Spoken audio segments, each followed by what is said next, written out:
is my privilege to welcome Professor Makanlal Saha.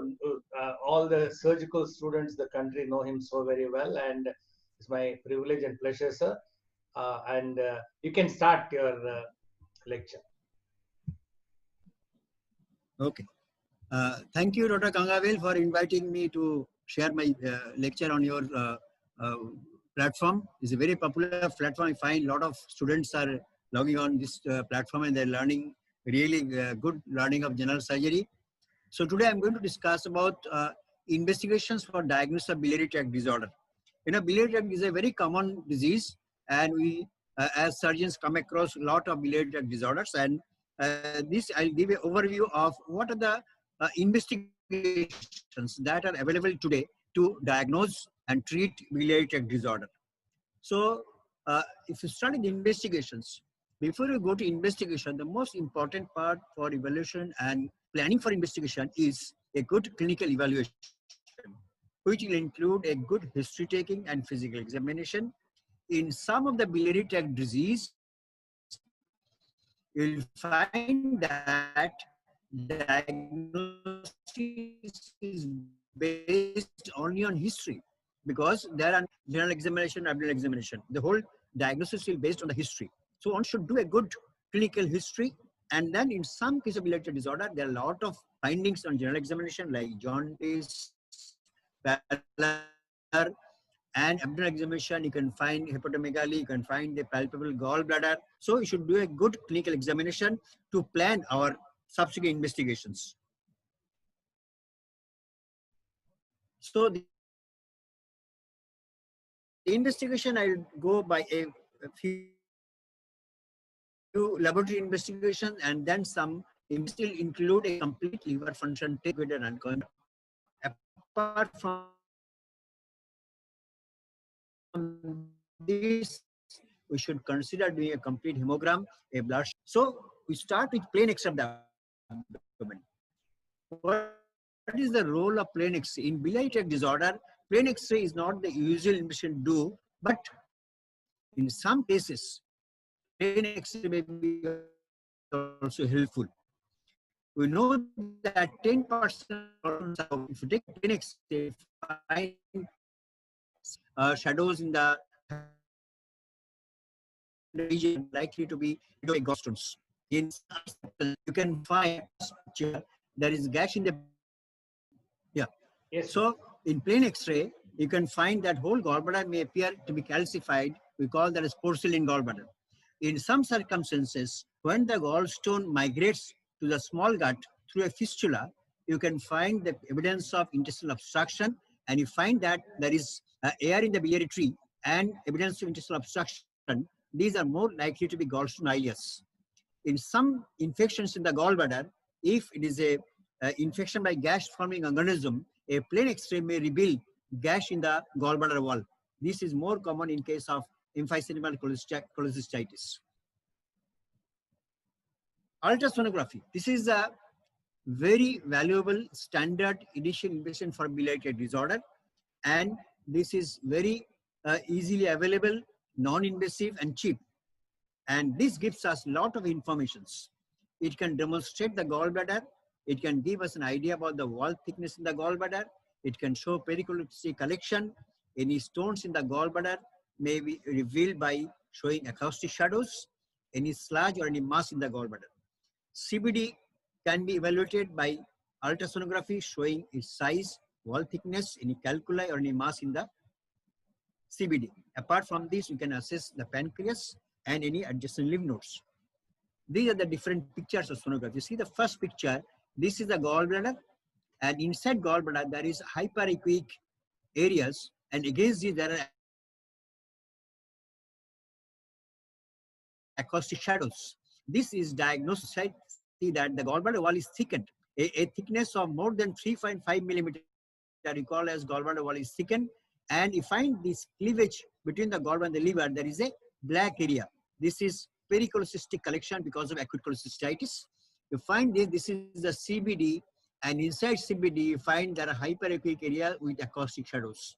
However, CBD evaluation by ultrasound may not be possible in all cases, particularly in obese patient, and particularly the retrodural part of the CBD, where the air interferes with CBD evaluation.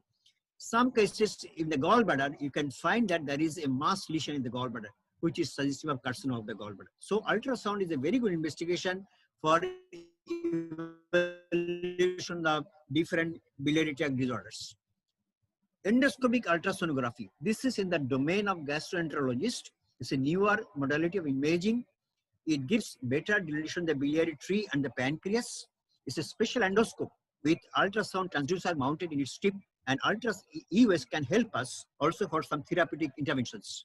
This is a special endoscope which is side viewing, and it has got a mounted ultrasound transducer. This is introduced into the duodenal area, and you can insunate the bile duct, pancreas, and the pericardial lymph nodes. You can see the CBD very clearly. You can see the CBD very clearly in EUS, and you can diagnose stones which are not often diagnosed by ultrasonography or even by MRCP. CT scan. CT scan is not very helpful in diagnosis of gallstone disease, and you don't advise a CT scan when you clinically or ultrasonorize diagnose a gallstone or CBD stone. However, triphasic CT scan with 3D reconstruction provides better delineation of hepatobiliary tree.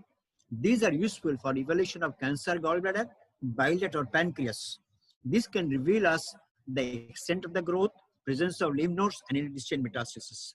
This is the CT scan picture of a hepatobiliary tree. You can find this is a gallbladder. Near the fundus, there is thickening. There is a mass lesion near the fundus, which is looking irregular in outline. So this is classic picture of a carcinoma gallbladder in CT scan. MRCP, magnetic resonance cholangiopancreatography, is a standard technique of biliary imaging, and this MRI and leading to an MRCP has replaced diagnostic ERCP. We don't do diagnostic ERCP because MRCP give a very good delineation of the biliary tree. No contrast is necessary.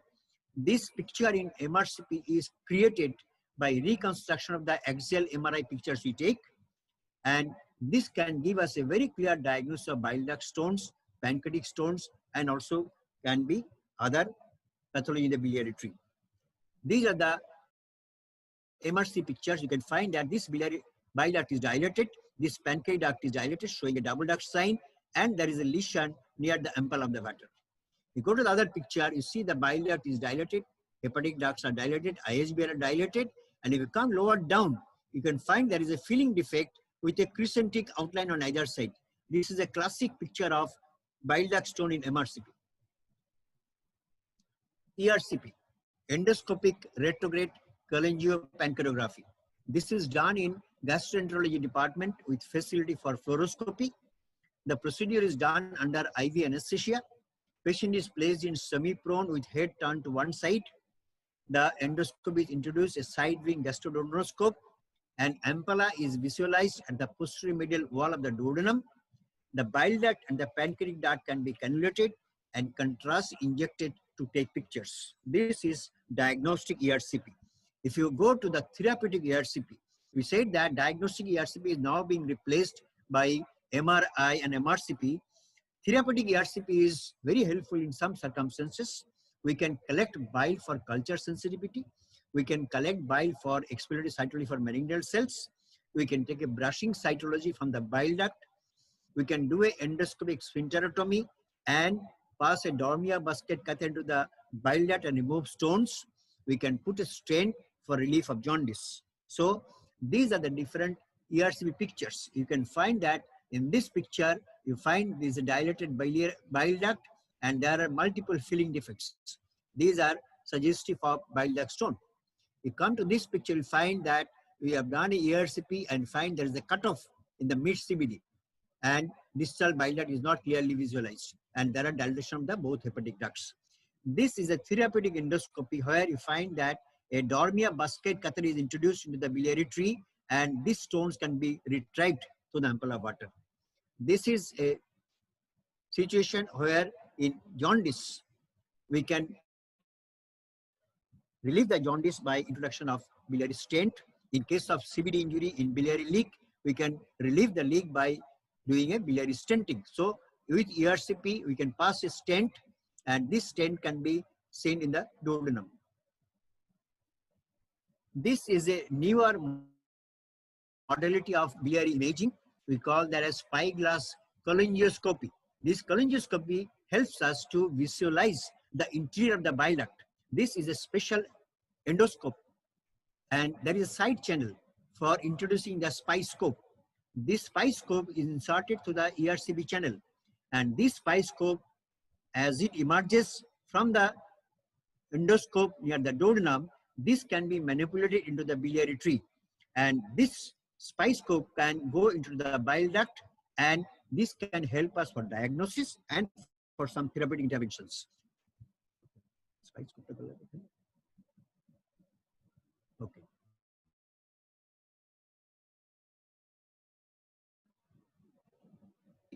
These are not done routinely nowadays, except these are not used for diagnostic purpose, but in situations where ERCP stenting is not possible and patient needs a biliary decompression, you can do a PTC followed by PTBD. So these are done when the ERCP is not feasible. Patient prothrombin time should be normal, and if there is cholangitis, patient should get antibiotics. This is done by introducing a Chiba needle, which is about 15 centimeter long, and introduced into the liver under fluoroscopic guidance at 8th intercostal space in the mid-axillary line. Once the needle is inside the liver, the stellate is removed. The needle is gradually withdrawn, and some amount of contrast is being injected. The needle is kept in the place where you can visualize the biliary tree. A biliary contrast is introduced into this biliary tree, and you can visualize the biliary tree nicely in PTC. And if there is an indication for doing a PTBD, we can dilate. We can pass a guide wire, and the needle is removed. We can dilate this track by using dilators, and you can pass a PTBD catheter to drain the biliary tree. So these are the pictures of PTC where contrast has been injected, and if find there is a block at the mid CBD. And same using guide wire and dilators, a catheter is introduced and a therapeutic procedure has been done. This is known as PTBD, percutaneous transhepatic biliary drainage. Parahepatic cholangiography. These are very popular earlier, but with the advent of MRCP and other mode of imaging investigations, most of the cases are diagnosed before surgery, and we are doing less number of parahepatic cholangiography nowadays. What you do is, if this can be done either during open surgery or laparoscopic surgery. During cholecystectomy, a catheter is passed through the cystic duct, and contrast is injected, and the biliary tree may be visualized. We can see the stone, we can see stricture with B, and once this is diagnosed, we can do the therapeutic interventions. This is what you do in open surgery. You ligate the cystic duct, make an opening cystic duct, pass a catheter to the bile duct, and inject contrast. We can visualize the biliary tree. In laparoscopic surgery, say you make opening the cystic duct, pass a catheter, and then inject the contrast. This is a normal biliary tree. Operative cholecystoscopy. This is a newer model investigation. There is a fiber optic endoscope which is passing into the bile duct. It can be directly introduced the bile duct or can be introduced via the cystic duct.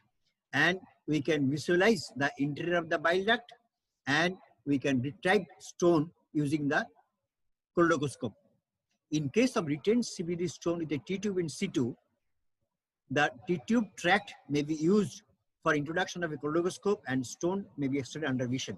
This is a flexible cholecystoscope, and once you introduce into the bile duct, we can introduce you can see the interior of the biliary tree. This is the area of the confluence and right and left hepatic duct. So you can see the interior of the bile duct. If need be, there is a side channel in this endoscope. We can pass a Dormia basket catheter. You can visualize the interior of the bile duct. You can see the stone and clear of the stone.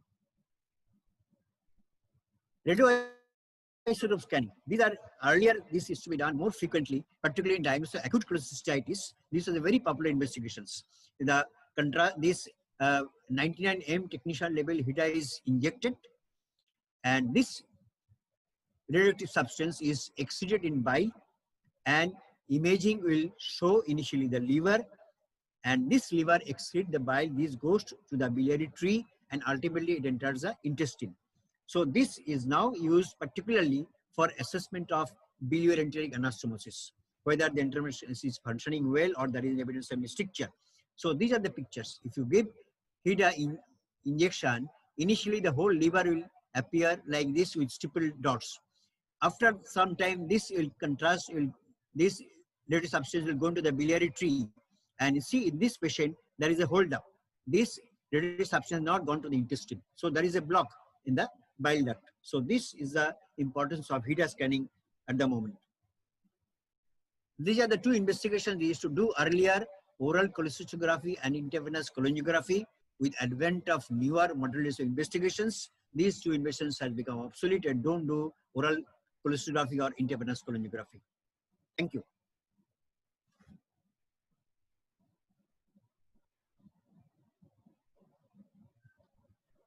Yes. Thank you, sir, for a lovely lecture with very good illustrations. And it's a complete lecture on biliary tract investigations. Any questions from the audience?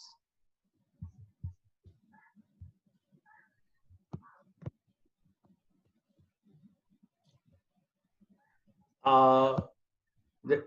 are a couple of questions in the chat box, sir. Anybody from the audience, please come up and ask questions. Anyone? Yeah, the questions from the chat box is, what is the investigation of choice for gallstones and what is the investigation choice for acute cholecystitis? Yeah, as I said earlier, when the ultrasound was not there, the investigation of acute cholecystitis was HIDA scanning. You inject HIDA and in find in acute cholecystitis, the cystic duct is edematous and blocked. And then gallbladder was not visualized. That is the indirect way of diagnosing acute cholecystitis. But now, with advent of good quality ultrasonography, a good ultrasonography is good enough for diagnosis of acute cholecystitis. You will find wall thickening, you will find pericholecystic edema, you can find gallstone inside. So ultrasound is good enough for diagnosis of acute cholecystitis. But the same person also wants to know what is the investigation of choice for gallbladder malignancy, CBD stone and CBD growth. Yes. Oh, yes. So the first thing is, if you suspect gallbladder malignancy, one is to suspect either from the history and your clinical evaluation. Next suspicion comes from the ultrasonography. So once you have a suspicion of ultrasonography and there is suspicion of malignancy in the gallbladder, the next best investigation will be CT scan, a triphasic CT scan, which will give you the detailed outline of the gallbladder, is invasion to the liver. You can diagnose any pericardial lymphadenopathy. We can diagnose any liver metastasis. So a good CT scan will be a imaging modality for gallbladder malignancy. CBD stone, as I said, that in most of the cases you can diagnose CBD stone by ultrasonography. But obese patient, rectoduodenal, retropancreatic part of CBD, it is sometimes difficult to diagnose CBD stone. So now standard of care is, if the bile duct is dilated, there is suspicion of CBD stone history-wise, and then ultrasound is suggestive of such situation, the next best investigation is MRCP, which gives a very good delineation of biliary tree. You can diagnose stones, you can diagnose other lesions in the bile duct. And if sometimes even MRCP may fail, so the next best investigation should be a endoscopic ultrasound, which gives a very good delineation of the biliary tree, and you can diagnose CBD stone. And CBD mass, again CBD mass, you can do a first ultrasound. You find there is dilution of the biliary tree, but no calculus is seen. So there is some suspicion of some biliary duct pathology. Next investigation will be, if you suspect it is a malignant lesion, the next investigation should be a triphasic CT scan. Now, the Neerav Agarwal wants to know the role of endo ultrasound versus MRCP for lower CBD stone. You see, endo ultrasound investigation, the scope is not there in all places. Now, MRCP is available every place. So MRCP is a investigation where surgeon can read it, surgeon can see it. But endoscopic ultrasound is definitely superior investigations for lower CVD stone. But the facility of EUS is not there in all places. So you have to rely on a good gastroenterologist. Definitely superior to MRCP for particular distal CVD stone. So Dr. Subra Samantara wants to know, sir, can you name a single investigation, useful investigation for cholangiocarcinoma to know the operability? This is CT scan, good quality triphasic CT scan. Dr. Ishwar, would you want to come up and ask something? Comment? No, sir, nothing to ask. Sir has elaborated extensively. Nothing to add. Hello? Hello. Yeah, yes. No, sir, you covered it. No, nothing to add, sir. I'm here to listen to you. Okay. Anybody else to ask anything? Thank you so much, sir. Taha, sir, it's a wonderful beginning to a series of lectures, and he's going to come up with lectures as and when he's free, and Sure, then we'll have a series of. Thank you so much. Thanks for your time, sir, and we really enjoyed your lecture. Thank you. Thank you, sir. Thank you. Thank you, sir. Thank you, sir. Thank you. Bhatta, sir, thanks very much. Thank you. To listen to Professor. Thank you, sir.